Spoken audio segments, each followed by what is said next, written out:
folks, today I'm teaching you guys how to draw a circle or arc of given radius to touch two given converging lines.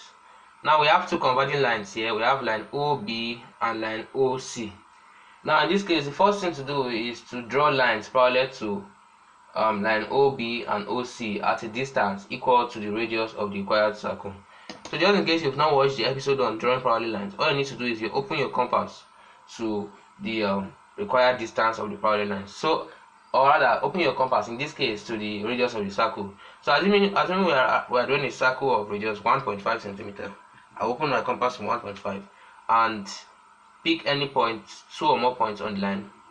I will draw arcs above the line.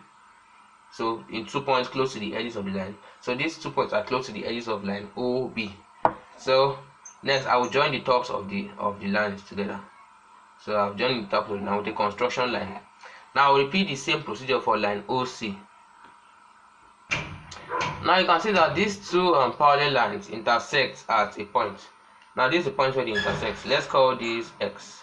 Now all you need to do is with that center, you draw a perpendicular to meet any of the two lines. So which I've done already. So the next stage is to draw on the circle. So basically all we need now is a part of the circle that's connected to two lines. So this is the part, so I'm going to thicken it. This is the part that joins the two lines. Now the last stage is to thicken your lines. So now you can see you thicken your lines. Then you thicken this line.